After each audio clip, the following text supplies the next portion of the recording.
Thank you all so much for coming here. It is an honor for me to stand next to you today, together in this fight.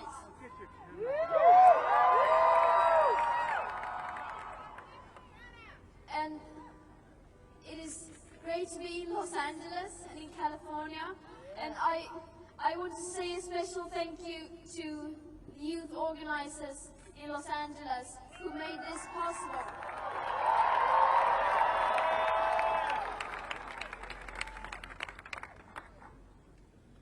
We recognize we are on indigenous land.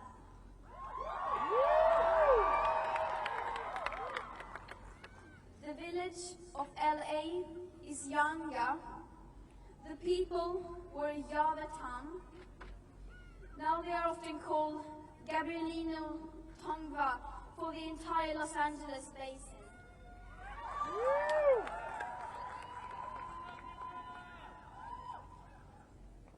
Earlier this week, I visited Paradise in California, and I met with survivors who showed me around the devastation.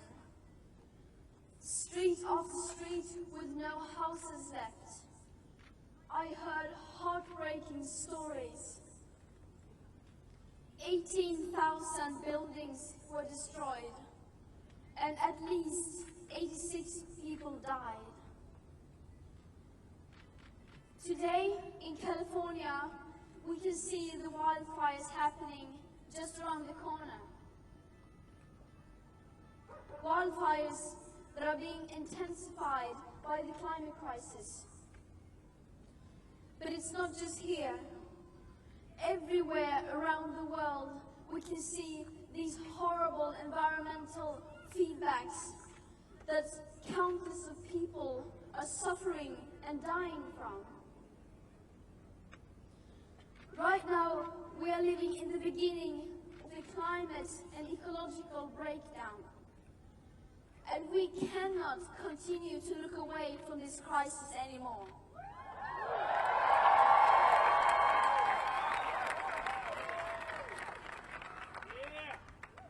I mean, what is it that seems to be so hard to understand? We have been repeating the same message over and over again. The scientists have been repeating the same message over and over and over again. And yet, they are still not being listened to. It is the year 2019. Why is the world still ignoring the science and those most affected by this crisis?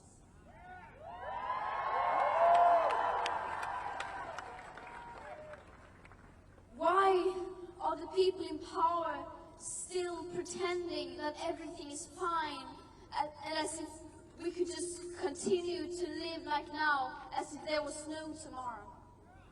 Well, there is a tomorrow. It is the tomorrow where we, young people, will live.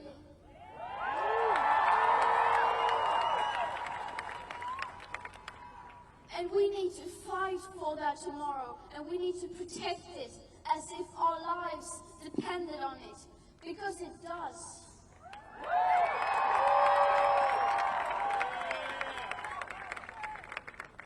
People are already suffering and dying from the climate and ecological emergency.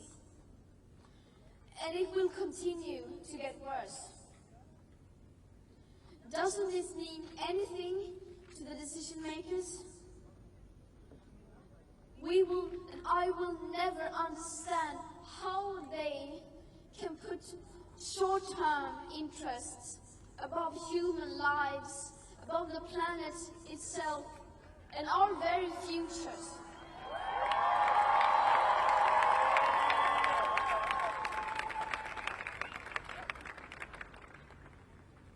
But we young people have had enough.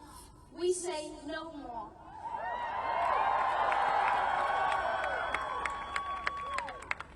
And if our parents won't speak up for us, then we will.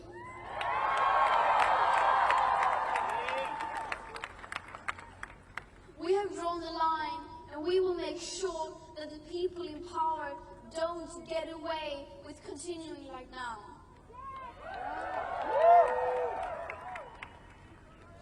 The older generations are failing us. They are failing future generations. But future generations do not have a voice.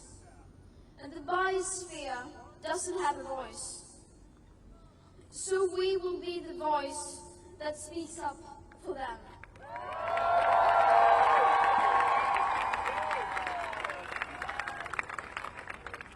And we will be the voice that speaks up for ourselves.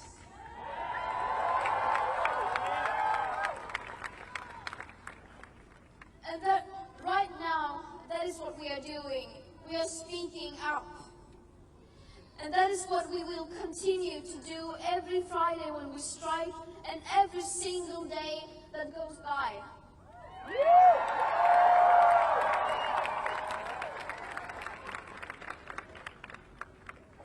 We are speaking up and we will not be silenced. Do you think they are listening to us?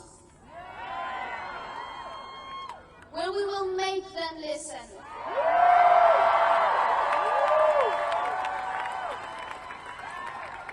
Thank you.